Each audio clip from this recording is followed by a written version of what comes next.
reporter guy here, and how about that non-Shulk Smash Brothers announcement this week? Oh, boy. Sakurai, you troll. All the signs were pointing towards Shulk. I mean, we had Shulk's voice actor tweeting that he was working on major projects, and that he would announce when his balls wouldn't get cut off for it. We have Monolith Soft retweeting the Smash announcement. Everyone assumed it was going to be Shulk. Who do we get instead? We get the return of Captain Falcon, which, let's face it, everyone knew was going to happen. And then we get not one, but two characters from Fire Emblem Awakening, a game which I have yet to play. We have Lucena, and we have the Avatar character whose canon name is now confirmed to be Robin. And, well, let me tell you my thoughts on each character first. First of all, Captain Falcon's new sprite looks, his new model looks completely awesome, as usual. It's like Captain Falcon's pretty much a Smash Brothers character now more than an F-Zero character. Speaking of which, I still want to see an F-Zero game, a new F-Zero game, Nintendo. Seriously, what gives with that? Then on to Lucena, and man oh man, I was really... After Lucena's announcement, I was really hoping she'd at least be a bit more different from Marth than what we've got.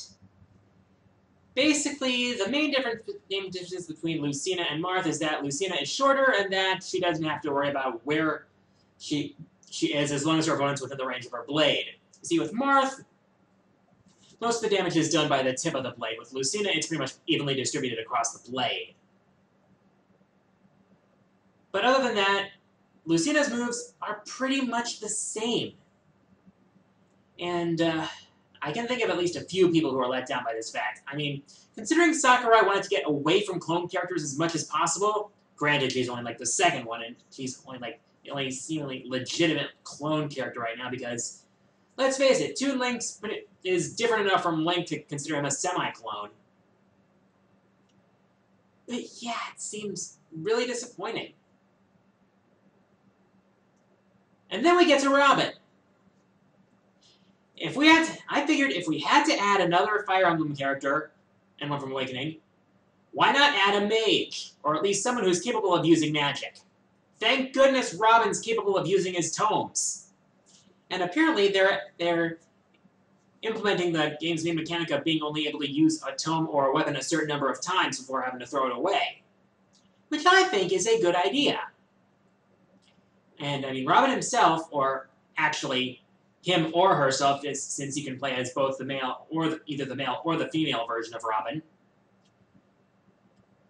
has a wide variety of different tomes to use, like fire-based, thunder-based, light and dark-based, in fact, and even he has the use of both the Levin sword and a normal bronze sword if the Levin sword breaks. Which I think is pretty cool. And all those people who were hoping for Chrom, well, yeah, considering that he's in the final Smash for Robin, yeah, he's pretty much deconfirmed for being playable. It's kind of hilarious, to be honest. I guess, with all the signs pointing to Shulk, I should have taken that as a red flag that he would not be the character who was announced. That being said, I still think Shulk is going to get in. And if you've played Xenoblade Chronicles, you can understand why. And here's the big thing. Apparently Koto Koto Magazine, a Japanese publication, is going to be apparently publishing this huge leak leaking the entire Smash Brothers roster sometime next month. And with Shulk, the way I see it, if Meta Knight is returning, he'll probably be shown at the same time Shulk is announced, because, let's face it, considering how broken Meta Knight was in Brawl, the only one who could reasonably stand a chance against someone of that magnitude is someone who can see it coming. And considering the vision mechanic from Xenoblade Chronicles, Probably won't factor into Smash Brothers itself, but it will probably be an awesome way to introduce Shulk into the game. That being said, another character who might have a chance is, and I know you're probably going to laugh at me for this, Ridley. I mean, seriously, what better way to shut up the doubters than by seeing a trailer saying, Ridley makes his big entrance? Wow, I mean, really. I mean, seriously, the argument that Ridley is too big is just stupid. I think I might have talked about it before. I know several people have talked about it before. But Ridley, I would just like to see Ridley in Smash just to shut up the people who say no. Anyways, on to user questions. First question comes from King Moko, who asks, have you ever heard of or played any games in the Touhou series? Okay, I might have brought this up before, but one of the things I got a lot of comments on my top 10 2D shooters list was, where's Touhou? What about Touhou? Have you even played Touhou? Well, I hadn't played any of the Touhou shooters at the time, but thanks to a friend of mine in the Countdown community who goes by Kitsune Hawk, he hooked me up with Touhou 6 Embodiment of Scarlet Devil and Touhou 8 Imperishable Knight. I have to admit, that is some pretty intense shit right there when it comes to 2D shooters. I mean, those games are the very definition of bullet hell. Seriously. If you're going into a Touhou game expecting to breeze through it like that, you're going to have a bad time. That being said, I like the amount of effort put into these games, especially considering that they're doujin games.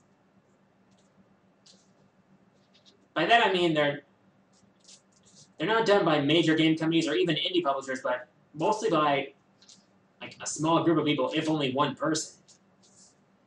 And I gotta admit, I like the amount of care put into those games and their characters. In fact, I especially like Sakurai because, well, seriously, Sakurai Izayoi, she's basically what you get if you took Dio's abilities and gave them to a maid.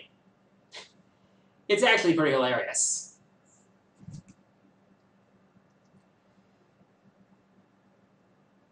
So yeah, I have played a couple of the Touhou 2D shooters. They're pretty fun, but they're the kind of games that require a cast iron ass. Next question comes from HS00129, who asks, was there ever someone who inspired you to start making YouTube videos? Yeah, I'm kind of like Josh in this Josh Scorcher in this respect. Yeah, I'm a bandwagon hopper. I saw videos by The Autarch, by Josh, by Media Master, by Fawful's Minion, by The Three's Apprentice, yeah. And I kind of figured, hey, I could do that too. I got a lot of game-related stuff I could talk about, so yep, I'm a bandwagon hopper. And I'm not ashamed of it. Considering I've come this far, I mean, I've got a creative outlet, a way to express my opinions that will hopefully remain that way. And I've made friends through this hobby of mine. So it's something. So yeah, I'm a bandwagon hopper, but I don't regret it in the slightest. Next question comes from Honest Saxman, who asks, where can I find Xenoblade Chronicles other than GameStop? Oh boy, good luck with that. If you have a used game store somewhere in your area that's not GameStop, you'd be lucky to find a copy there, to be honest. Otherwise, your best bets are Amazon and eBay. What more can I say? And be prepared to pay out the be prepared to pay out the ass for that. Seriously. I mean, considering its cult classic status, I mean, it's been hailed as the Earthbound of the past generation of gaming. Yeah, you're probably gonna expect to pay a heavy price for it. Because it's in high demand. Shulk for Smash Brothers 4! And this is one of the also, that's one of the reasons why I have to question the fact that GameStop making Xenoblade Chronicles exclusive for first-run sales in America. I mean, I think it really could have gotten better sales if it had a wider release. Seriously. I mean, I don't see why not. I loved the game. It was awesome. It was an incredible JRPG experience, and I loved it. So why didn't it have a wider release? I'd really like to know. Next question comes from Obsidious fan who asks, have you ever played a Devil May Cry game? Wait, did I answer this one? Okay, just in case I... No, I couldn't have answered this one before. Did I? Oh, well... Stop me if I did before. Stop me if I answered this. Oh wait, you can't stop me because this is my video, so... Yeah, there are quite a few franchises that I admit I really need to get more into. And Devil May Cry is one of them. I mean, seriously, it's a series I hear a lot about for being stylish and fun and challenging. Well, except for maybe the second one. And I hear that Dante, well, classic Dante at least, is a generally entertaining and fun character. I mean, beating up demons and making a show out of it? Sounds like a good time right there. Though I have heard mixed opinions on the reboot.